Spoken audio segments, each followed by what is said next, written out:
What up, y'all? Hey, Indiana Pacers, they headed to the conference finals after they beat the New York Knicks in Game 7 in the Madison Square Garden. Now they about to be playing against the Boston Celtics, and it's going to get scary because, hey,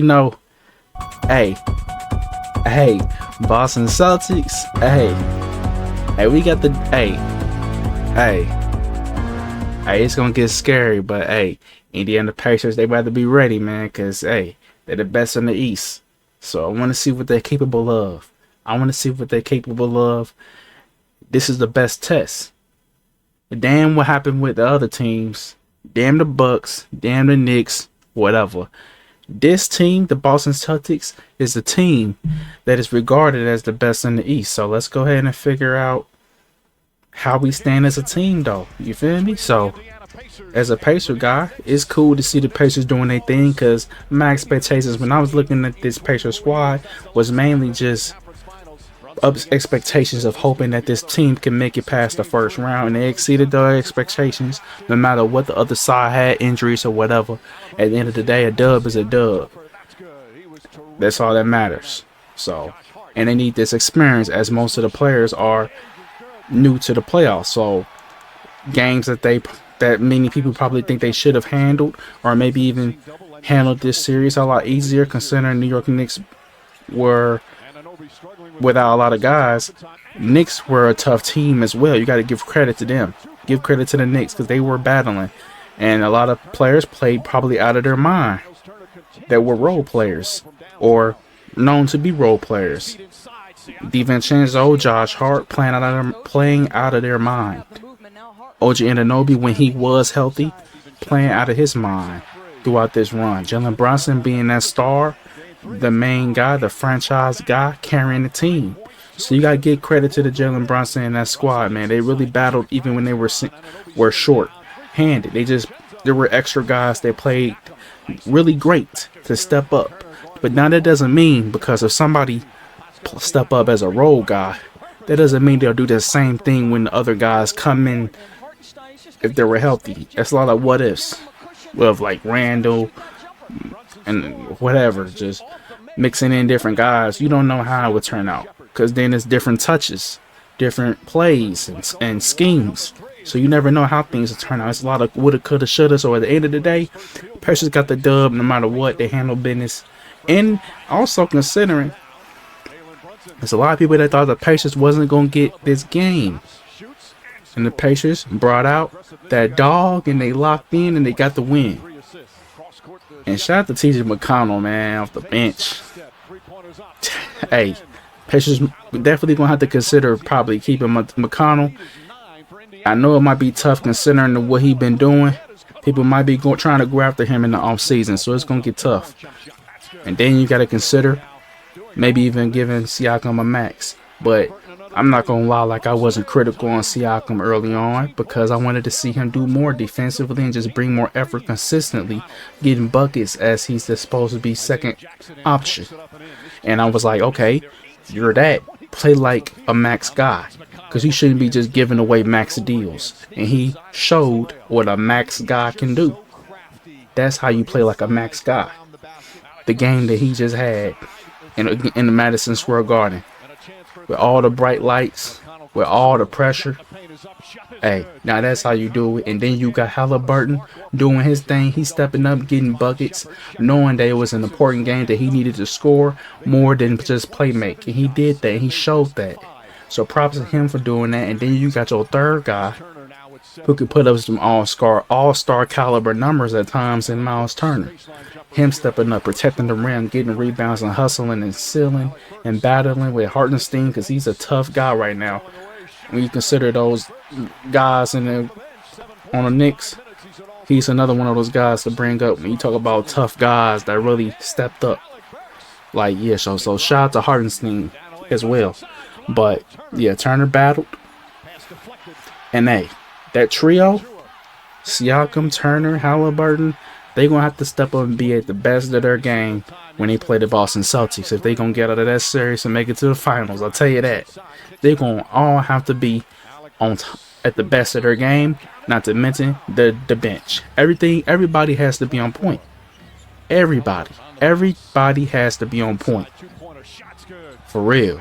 So, like I said, going into that series, you know it's gonna be more so on the Celtics side. People thinking it's gonna be a sweep and maybe a gentleman's sweep. So I want to see where the Pacers stand.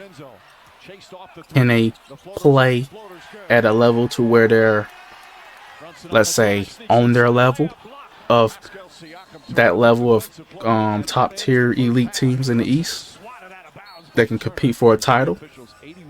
Or the question would be, how far are they below, depending on how much of a whooping they take. So that'd be the real question for me when I'm looking at it. So, hey, let me know how I feel about that next series coming up for the Boston Celtics. But yeah, man, this was a tough game though with the New York Knicks, man. DiVincenzo with the pull up. Hey, that's where they start coming back. Hey, but then, hey, there go Halliburton. Smack. Man, I will say, play style wise, I wonder how it's gonna look, because free throw wise, you know, Jalen Brunson, one of those tough guys this playoffs. When you talking about getting to the free throw line, and really the whole, most of the team, like DiVincenzo, Josh Hart, getting to the free throw line, really tough this series. And I wonder how that's gonna look for the Boston Celtics, on how tough maybe Tatum would be, and if he's one of those guys that'll be getting to the free throw line. That's what I wonder.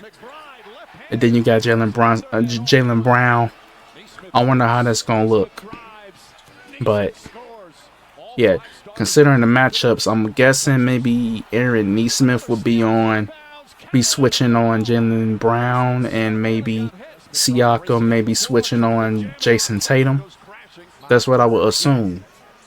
And I don't think we played the Celtics with Siakam, if I recall. I can't remember if we did or didn't.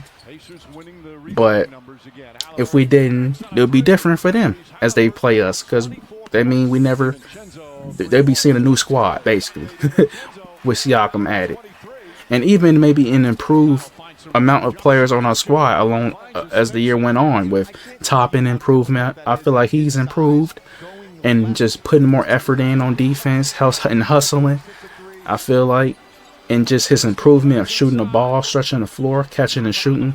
Ben Shepherd inclusion more, and shooting the ball and bringing in his effort and just more minutes. I just think, yeah, it's a total new team basically, identity wise, in terms of the confidence, and just maybe more reps and skill and confidence along the way, probably since the last time the Pacers played the Celtics. So it's gonna be interesting to really see, because this is gonna be a real, I would say this is the real test in the East. Damn everybody else, this is the real test to see where the Pacers stand as a young team coming up. Are they at the top with the elites, or how far are they from it? That'd be the real test, man. This is the real test, man. And let me know how I feel about this series coming up, man. And let me know how I feel about this Knicks series. I was hoping these Pacers pulled away to get this series, because one thing I don't like is the Knicks as a Pacer guy. It's like it's a history thing. You have to. I'm 22 years old, so it seemed like, I watched it. The history, obviously, it was before my time. I'm a 01 baby, so I had to do my research. But yeah, I know about it, so it's like I'm bound to say I can't root for the Knicks, and I'm hoping that the Pacers take them out, and they did that. I was able to really experience live the Pacers play the Knicks when it was in 2013 in the second round, when we had Paul George era, when we beat Carmelo-led Knicks. That's the one I was really able to really watch. But it was really cool to see this come all around, man. Cool to see us get the win, considering the rivalry. And yeah, on to the next, on to the top, arguably the top dogs in the East. And I feel like that's all that matters. Damn all the injury conversations of the rest of the teams, none of that matters. It's the best team in the East. That's the biggest test on where we stand in the East. So, yeah. So it's either whether we get our ass kicked, or we either beat them or really make it a real battle and show that we really close. So, in terms of being a high-level team, so we'll see what these players are capable of, man. We'll see what these players are capable of, and it will be Tuesday when that happens. So, yep, we will see. But make sure y'all like, comment, subscribe. This is Carter 94 Feet. Love to everybody. I'm gonna see y'all next time. I'm out.